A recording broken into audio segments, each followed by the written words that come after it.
Zakweli. Je vous l'ai déjà annoncé à 2 reprises, on retrouve avec plaisir Bibi Mariam Alidi. Bonjour. Bonjour Natacha. Et vous avez la parole. Merci beaucoup. Alors, madame, monsieur, bonjour et bienvenue dans votre émission Zakweli de ce jeudi. Aujourd'hui, nous recevons Haïdara Toumani, président de la FCPE Mayotte. Bonjour, monsieur, et bienvenue. Bonjour, et puis je salue au passage. À chaque veille de vacances scolaires, nous assistons à des scènes de violence aux abords des établissements ou à l'intérieur. Je suppose que vous êtes un peu angoissé ce jeudi. Tout à fait. Dès lundi, j'ai pu échanger avec le recteur et je lui ai dit qu'il faut que cette semaine, on reste sous nos gardes et que tous les abords des établissements soient sous cela. Lorsque j'ai traversé le collège de Majicavo, les gendarmes mobiles sont autour et j'espère que c'est sur l'ensemble de nos établissements qu'on a pu mettre en place. C'est un moment un peu délicat pour nous, parents.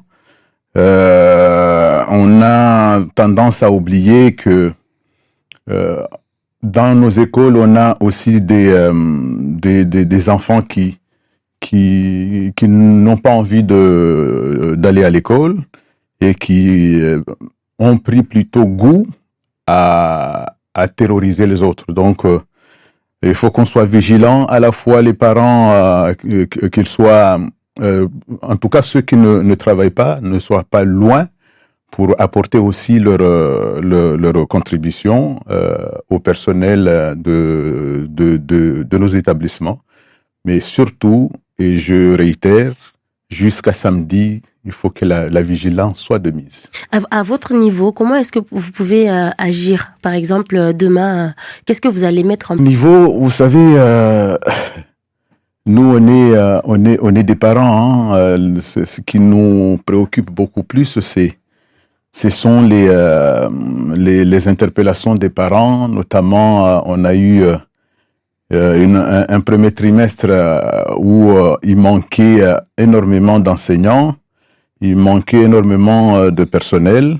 Nous, on reste encore vigilants et dans nos échanges avec le recteur lundi, j'ai réitéré qu'il faut absolument qu'à la rentrée de janvier, on puisse avoir les enseignants qui manquent, on puisse avoir aussi le personnel d'éducation qui manque, parce que tout simplement, on ne peut pas se permettre que des classes à examen, notamment 3e et terminale, qu'ils aient. Je comprends les frustrations des parents parce que vous imaginez un parent qui, au bout de 3 mois, n'est pas sûr d'avoir un prof de maths, n'est pas sûr d'avoir un prof de français, n'est pas sûr d'avoir un prof de philo. C'est très inquiétant pour ce parent-là. Donc, encore une fois, on réitère notre demande et on souhaite qu'à la rentrée, les choses puissent rentrer dans l'ordre. Il va falloir également que toutes les collectivités puissent aussi se poser des questions parce qu'il y a la problématique de l'attractivité. Et là-dessus, ce sont les territoires un petit peu éloignés, notamment où il y a très peu d'attractions. Mais là, on a vu à Kaweni la semaine dernière les profs de philosophie, par exemple. Vous dites que vous espérez. Est-ce qu'on vous a promis quelque chose par rapport à l'arrivée de ces enseignants? Si ne plus aux promesses, on veut voir la présence de ces professionnels auprès de nos enfants, parce que jusqu'à 3 mois plus tard, c'est plus tenable. Il faudrait que on puisse descendre de nos piédestals et puis encore une fois, nous en 2018, lors du passage de l'ancien ministre, on avait demandé à ce que les recrutements puissent se faire à partir de 2e année de licence et puis en même temps suivre ceux-là pour qu'ils puissent valider leur 3e année. La FCPE réitère encore une fois pour que on n'est plus ce genre de choses parce que depuis quelques années, on n'est pas trop de soucis. Mais chaque année, la même chose se répète et ça, Deuxième année c'est de un licence, petit peu... est-ce que c'est un gage de qualité pour l'enseignement? Je n'ai pas dit que c'est un gage. Moi, je préfère que le rectorat les recrute à partir de deuxième année de licence et puis les suivent. Et dès qu'ils valident leur troisième année, qu'ils puissent être prêts à exercer. Ça ne veut pas dire que dès la deuxième année de licence, qu'il faudrait qu'ils viennent exercer. Non, il faut qu'ils commencent à les recruter à partir de là et les former et les suivre dès qu'ils arrivent à valider leur troisième année, qu'ils puissent être effectifs. Je reviens sur ce que vous avez dit tout à l'heure sur le manque d'attractivité, notamment pour les établissements qui sont situés au nord ou au sud. C'est un peu paradoxal parce que j'ai envie de dire que ce sont les établissements les moins touchés aujourd'hui par cette délinquance et cette violence. Alors comment expliquer ce manque d'attractivité? Je rappelle juste que ce sont les secteurs les premiers à être touchés par la violence qui frappe les autres localités. Les autres localités. Vous les étouffez, non, c'est entre 2015 et 2019. À l'heure actuelle, il y a eu une conscientisation de la part des parents, de la part des chefs d'établissement. Et à chaque approche de la rentrée, c'est des réunions et des réunions que nous faisons. Mais en même temps, on a réussi quand même à échanger avec les maires pour qu'ils puissent mettre à disposition leur police municipale autour de ces établissements. Je rappelle juste que il n'y a pas très longtemps, l'année dernière, le lycée de Chirongui était à feu et qu'il fallait mobiliser pratiquement beaucoup de personnes pour que ça rentre dans l'apaisement. Et je continue encore une fois à appeler nos maires pour qu'ils sécurité à la fois de leur localité, mais surtout de la protection de nos enfants. Est-ce que vous avez, est-ce que vous avez constaté avec ces violences, avec surtout ce manque d'enseignants également, qu'il y a des parents qui choisissent d'envoyer leurs enfants hors Mayotte?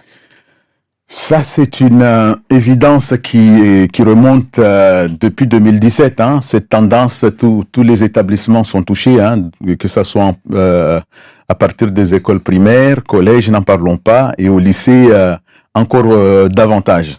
Et bien évidemment, on ne peut pas empêcher les gens de faire sortir leurs enfants du territoire. La meilleure protection dans l'éducation de leurs enfants. Et que ajouter à cela, il y a la multiplicité des grèves des enseignants qui n'arrangent pas non plus. Et quand on a un projet bien défini pour ces enfants, il y a pas d'autre solution. Hein.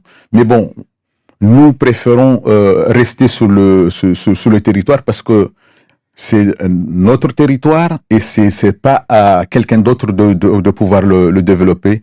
C'est à nous-mêmes. Donc, on préfère concentrer nos efforts pour améliorer à la fois la qualité de l'éducation, mais aussi la qualité de nos établissements. Alors, au moment où on parle, il manquerait combien d'enseignants à Mayotte? Oh là, ça c'est une question qu'il faudrait poser au recteur. Parce qu'on sait que on a des matières où c'est vraiment récurrent, notamment le français, la philosophie, les maths et tout ce qui est scientifique, où on a vraiment un réel besoin. La FCPE propose également, dans la mesure où on a des Maoris qui exercent au niveau de France hexagonale ou en Outre-mer et qui souhaitent rentrer, il faudrait que le rectorat puisse faciliter le retour parce que eux, au moins, ils connaissent à la fois la langue du pays, mais aussi leurs congénères. Mais ce qu'il faut améliorer, c'est juste les conditions, parce que il faut comprendre que les prestations ne sont pas les mêmes. Il y a deux types de prestations. Il y a des prestations réservées aux autochtones, j'appellerais ça ainsi, mais aussi il y a l'autre qui est réservé aux autres. Et ça, c'est pas Par normal. exemple, Les allocations familiales, par exemple, ceux qui touchent le meilleur plafonnement au niveau France métropolitaine, de l'instant qu'ils sont maorais une fois ici, on les rallie au niveau du plafonnement de Mayotte. Ça, c'est pas normal. Et il faudrait aussi permettre à ces professionnels d'avoir accès aux allocations logement. Et, beaucoup d'enseignants nous disent, et ça, nous trouvons normal, ça permettra également de les attirer davantage. Donc, nous pensons que dans un État juste, il n'est pas admissible qu'on continue à privilégier un petit peu la discrimination entre les citoyens. Est-ce qu'il y a à Mayotte le phénomène des enseignants dont certains Réunionnais postulent à Mayotte et qui disparaissent après avoir signé leur contrat? Depuis quelques années, effectivement, on s'aperçoit que à la veille de la rentrée, beaucoup signent. Ce sont les informations que nous avons auprès du rectorat, mais au jour de la rentrée, ils ne répondent pas, ou qu'ils appellent, qu'ils déclinent un petit peu l'affectation, ce qui est dommage et dommageable. C'est la raison pour laquelle nous disons qu'il faudrait qu'on forme les Mahorais, parce que eux, ils peuvent pas partir. Et ils sont chez eux, ils voudront davantage accompagner leurs frères et leurs sœurs dans l'éducation. Et on continuera effectivement à demander cela auprès du rectorat, auprès du ministère s'il le faut. Et en même temps, nous pensons également qu'il faudrait aussi que le rectorat forme et permette aux Mahorais les plus hauts diplômés à intégrer l'encadrement du rectorat. Tout à l'heure, parce qu'il y a très peu de Mahorais inspecteurs au niveau du second degré. Donc il va falloir qu'on change. Il y a très peu aussi de Mahorais, pour ne pas dire qu'il n'y en a pas, au niveau de l'entourage même décisionnel du rectorat. Tout à l'heure, on parlait des élèves du lycée professionnel de Kaweni. Il y a une double peine pour ces élèves-là qui n'ont pas d'enseignants, mais il faut aussi, ils ne peuvent pas redoubler en cas de redoublement. Ils se retrouvent à l'extérieur. C'est quand même compliqué ce genre de situation, par exemple. Cela c'est l'ensemble de tous les élèves qui sont en terminale aujourd'hui. Hein. Même en général. Oui. Cette année, on a eu beaucoup d'élèves qui ont raté leur bac. Malheureusement, faute de place, ils ont été obligés soit de partir à l'extérieur ou de choisir d'autres voies possibles. Et ceux qui n'ont pas, qui n'ont pas le choix d'avoir une autre voie à Mayotte. Nous disons à ce que il faudrait sortir en quelque sorte les projets de construction. Déjà cet après-midi, il va y avoir la pose de première pierre du futur lycée de Longoni. C'est un établissement qui va un petit peu déplacer l'actuel lycée professionnel de Djumonier, mais nous pensons qu'il faudrait conserver le site du lycée de Djumonier et le donner au CFA pour qu'il puisse aussi dispenser des formations aux jeunes qui ne peuvent pas suivre de formation générale, mais aussi même professionnelle. Il y a la formation manuelle qui a besoin aussi d'être développée sur ce territoire. C'est un territoire qui manque énormément de main-d'œuvre. Il faudrait qu'on pense effectivement à valoriser tout ce qui est professionnel et le travail manuel. Merci beaucoup Aïdara Toumani d'avoir été notre invité. Merci à vous pour cet échange et merci à vous d'être resté là à l'écoute de votre radio. Après ce rendez-vous Zakweli, place au